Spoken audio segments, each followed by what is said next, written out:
شروع اللہ کے بابرکت نام سے جو بڑا مہربان تمام جہانوں کا پالنے والا ہے۔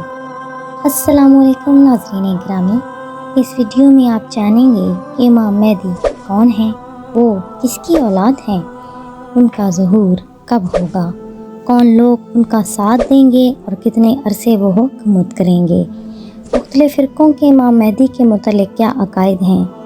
آپ اس ویڈیو میں جان سکیں گے کہ غزوہ ہند اور امام مہدی کا کیا تعلق ہے، اس کی بھی وضاحت کی جائے گی۔ ناظرین گرامی، مسلمان اس بات پر یقین رکھتے ہیں کہ قیامت کے قریب امام مہدی کی آمد ایک اٹل حقیقت ہے۔ معصوم ذات صرف انبیاء کرام کی ہے اور امام مہدی نبی نہیں، بلکہ اللہ کے مقرب بندے ہوں گے جن کا ظہور قیامت کے قریب کے زمانے میں ہوگا۔ یاد رہے، امام مہدی کا نام محمد یا احمد ہے اور مہدی ان کا لقب، جس کے معنی ہدایت یافتہ کے ہیں۔ کہا جاتا ہے کہ حضرت امام مہدی سعادات میں سے ہوں گے اور ان کے والد کا نام عبداللہ ہوگا۔ اہل سنت کے علماء انہیں امام حسن کی اولاد سے مانتے ہیں۔ ابو داؤد اور دیگر کتابوں میں روایات اس بارے موجود ہیں۔ ایک روایت میں آتا ہے کہ حضرت علی نے فرمایا کہ میرے بیٹے حسن، جس کے بارے میں اللہ کے رسول صلی اللہ علیہ وآلہ وسلم نے فرمایا کہ وہ سردار ہوں گے، ان کی پشت سے ایک ایسا شخص پیدا ہوگا، اخلاق و عادات میں بھی آپ صلی اللہ علیہ وآلہ وسلم کے مشابہ ہوگا، لیکن ظاہری شکل و صورت میں آپ صلی اللہ علیہ وآلہ وسلم کے مشابہ نہ ہوگا۔ حضرت علی کرم اللہ وجہہ نے فرمایا کہ وہ زمین کو عدل و انصاف سے بھر دیں گے۔ روایات میں ہے امام مہدی والد کی طرف سے حضرت حسن اور والدہ کی طرف سے حضرت حسین کی اولاد سے ہوں گے۔ یہ روایات امام مہدی کا تعلق اہل بیت سے ہوگا، یہ بھی بات شامل ہے۔ ظاہری شکل و صورت کی بات کی جائے، نبی پاک حضرت محمد صلی اللہ علیہ وآلہ وسلم نے ارشاد فرمایا، امام مہدی میری اولاد سے ہوں گے، کشادہ پیشانی، اونچی ناک اور روئے زمین کو عدل و انصاف سے بھر دیں گے، 7 برس تک حکومت کریں گے اور روئے زمین کے مسلمانوں کو تقویت دیں گے۔ حضرت امام مہدی مسلمانوں کی کاوشوں کو ثمرآور بنائیں گے، چند سالوں میں وہ سب کچھ کر سکیں گے جس کے لیے مسلمان صدیوں سے برسر پیکار ہوں گے۔ عام انسانوں کی طرح پیدا ہوں گے، 40 سال کی عمر میں مسلمان ان کے ہاتھ پر بیعت کریں گے۔ علامہ ابن کثیر فرماتے ہیں کہ اللہ اپنے خصوصی فضل و توفیق سے انہیں سرفراز فرما کر پہلے انہیں حقیقت کا الہام کریں گے اور اس مقام سے آشنا کریں گے جس سے پہلے وہ ناواقف تھے۔ یہ کرشمہ قدرت ہوگا کہ ان کے ظہور سے قبل ان کو کوئی پہچان نہ سکے گا، اور ایک ہی رات میں ان میں تمام صلاحیتیں پیدا ہو جائیں گی کہ مہدی کے جھوٹے دعوے داروں کے جھوٹے ہونے کی یہی دلیل ہے کہ وہ خود کو ہی مہدی بتاتے ہیں، حالانکہ مہدی علیہ السلام پر بھی اس رات ہی آشکار ہوگا کہ وہ امام مہدی ہیں۔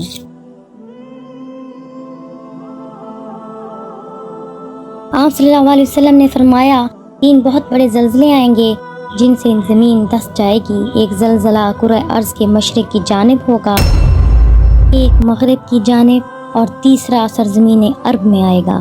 محترم ناظرین، امام مہدی کے ظہور کی ایک نشانی یہ بھی ہے کہ سورج ایک خاص علامت کے ساتھ طلوع ہوگا، کہ مشرق سے ایک دمدار ستارہ طلوع ہوگا جس کو دنیا دیکھتی رہے گی۔ امام مہدی کے ظہور کے قریب پہلے رمضان کی پہلی تاریخ کو سورج گرہن ہوگا اور ایک ہی رمضان میں 2 بار چاند گرہن ہوگا۔ ایسا واقعہ پہلے کبھی رونما نہ ہوگا۔ اس سال حج کے موقع پر امام مہدی کی آمد ہوگی اور یہاں پر زبردست لڑائی ہوگی، خون خرابہ ہوگا، لوگ پناہ گاہیں ڈھونڈیں گے۔ بدبخت ملعون یزید کے قبیلے سے تعلق رکھنے والا شخص جس کا نام سفیانی ہوگا، ملک شام کے علاقے کوفہ اور عراق میں 1 لاکھ بے قصور لوگوں کو قتل کرے گا۔ بعد ازاں مشرق میں خراسان اور کوفہ کے علاقوں سے سیاہ جھنڈوں والے لشکر نکلیں گے جن کی قیادت بنو تمیم کا شخص جس کا نام شعیب بن صالح ہوگا وہ کرے گا اور کافی علاقے فتح کرے گا۔ مقام بیداں پر سفیانی لشکر جو حضرت امام مہدی کی گرفتاری کے لیے آئے گا، اسی مقام پر زمین پھٹے گی اور وہ زمین میں غرق ہو جائے گا۔ شام سے قافلے مکہ کی طرف نکلیں گے اور بہت سے لشکر ان کے ہاتھ پر بیعت کرتے جائیں گے۔ محترم ناظرین، امام مہدی کے چچا زاد شعیب بن صالح کے ساتھ مل جائیں گے اور قسطنطنیہ کو فتح کریں گے۔ جو لوگ امام مہدی کے ظہور کے دعوے دار ہیں ان کے لیے بھی یہ بات باعث غور ہے کہ ابھی قسطنطنیہ کا نام استنبول ہے، وہاں مسلمانوں کا قبضہ ہے، جبکہ امام مہدی کا ظہور ہوگا تو وہاں پر مسلمان محکوم ہوں گے۔ قسطنطنیہ کے بعد القدس پر حملہ کر کے امام مہدی بیت المقدس کو فتح کریں گے، بعد ازاں اپنی فوجیں سندھ اور ہند میں بھیجیں گے، پاکستان اور ہندوستان کو فتح کیا جائے گا۔ غزوہ ہند آپ ہی کے دور میں ہوگا۔ پیارے ناظرین، احادیث کو بیان کرنے کا مقصد یہ ہے کہ امام مہدی قسطنطنیہ، القدس، سندھ اور ہند کو فتح کر کے چائنا کو فتح کریں گے۔ جو لوگ امام مہدی کے 2-3 سال میں ظہور کے حامی ہیں، ان کے لیے لمحہ فکریہ ہے کہ آیا وہ وقت آ چکا ہے؟ کیا عالمی طاقتوں کی توازن بکھر گیا ہے؟ کیا نیا عالمی طاقتی توازن بن چکا ہے؟ کیا حالات اتنے سازگار ہو چکے ہیں کہ امام مہدی کی آمد کا وقت آ گیا ہو؟ تو پھر امام مہدی کی آمد میں ابھی وقت باقی ہے۔ ایسا ناظرین گرامی کچھ نہیں ہوا۔ آپ علیہ السلام خلیفۃ الارض ہی ہوں گے اور 20 سال کی حکومت کریں گے، اور 9 سال یا 7 سال کے اندر ہی سپریم اسلامک پاور پیدا ہو جائے گی۔ امام مہدی کی آمد کے لیے کافی وقت درکار ہے، کیونکہ نبی پاک صلی اللہ علیہ وآلہ وسلم کی زبان اقدس سے جو پیشن گوئیاں ہوں گی وہ لازماً پوری ہوں گی، اور مسلمانوں کی عالمی طاقت ابھی اتنی نہیں کہ وہ بیت المقدس پر فتح حاصل کر سکیں، باقی نشانیاں بھی ابھی ادھوری ہیں۔ قرآن پاک امام مہدی کا صریحاً ذکر نہیں کرتا، البتہ اشارتاً متعدد آیات میں نجات دہندہ کا ذکر ضرور آیا ہے۔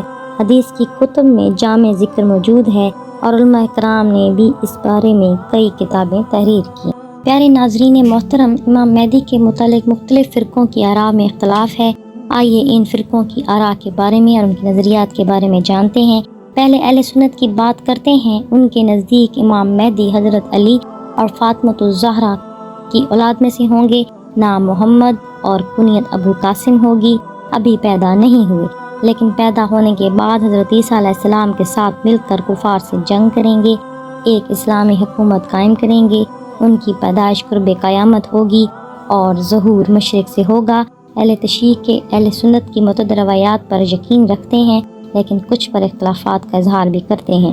اہل تشیع کے نزدیک امام مہدی پیدا ہو چکے، ابھی وہ عالم الغیب میں ہیں۔ زیدی شیعہ کے نزدیک جو کہ امام مہدی ہیں وہ زیدیہ شیعہ کے امام ہیں، لیکن ان کے نزدیک امام مہدی کی پیدائش ابھی نہیں ہوئی۔ یاد رہے کہ بعض فرقے امام مہدی کے ظہور کے انکاری ہیں۔ قدیم عباسیہ فرقے کا عقیدہ ہے کہ ایسا عقیدہ جو قرآن سے ثابت نہ ہو وہ باطل ہے۔ اس فرقے کے لوگ سمجھتے ہیں کہ یہودیوں کی وجہ سے مسلمانوں میں امام مہدی کے متعلق عقائد رائج ہوئے۔ ایسے اور بھی فرقے ہیں، جیسے کہ فرقہ اسماعیلیہ۔ یہ فرقہ امام مہدی کے عقیدے کے متعلق تمام مسلم امہ کے برعکس عقیدہ رکھتے ہیں۔ ان کا دعویٰ ہے کہ امام مہدی کا ظہور ان کے 12ویں امام عبداللہ المہدی کی صورت میں ہو چکا، ان کے بیٹے جانشین ہیں۔ 297 عیسوی میں فاطمی خلافت کی بنیاد اسماعیلی امام المہدی نے رکھی، اور 300 سال کے بعد صلاح الدین ایوبی نے اس خلافت کا خاتمہ کیا۔ آپ نے مختلف فرقوں کے عقائد ملاحظہ فرمائے۔ اب آپ کو بتاتے ہیں کہ امام مہدی کا انکار کفر ہے۔ رسول صلی اللہ علیہ وآلہ وسلم نے فرمایا، جس نے مہدی کا انکار کیا اس نے کفر کیا۔ یاد رہے یہ حدیث شیعہ اور سنی حقائق کی معتبر ترین احادیث ہے، اور اس طرح جابر بن عبداللہ سے روایت ہے کہ جس نے دجال کے وجود اور خروج کو جھٹلایا، جس نے مہدی کے ظہور کو جھٹلایا، حضور صلی اللہ علیہ وسلم کی حدیث نقل فرماتے ہیں کہ وہ کافر ہے۔ اس طرح مذکورہ صحابین سے یہ بھی روایت ہے کہ آپ صلی اللہ علیہ وسلم نے فرمایا، جس نے مہدی کا انکار کیا وہ ان تمام چیزوں کا انکاری ہوا جو کہ آپ صلی اللہ علیہ وسلم پر نازل ہوں۔ وہ شخص ایمان سے خارج ہے جو امام مہدی کا انکار کرے۔ آپ صلی اللہ علیہ وسلم نے قیامت کی متعدد پیش گوئیاں وضاحت فرمائیں، اور ان کا انکار حدیث کا انکار ہے۔ حدیث کا انکاری کافر ہے، اور اس کے کافر ہونے میں کوئی شبہ نہیں۔ ناظرین گرامی، جو بھی فرقے امام مہدی کی آمد کے انکاری ہیں، ان کو ان احادیث کی روشنی میں اپنا محاسبہ کرنا چاہیے۔ اللہ ہم سب کو سیدھی راستے کا مسافر بنائے، آمین یا رب العالمین۔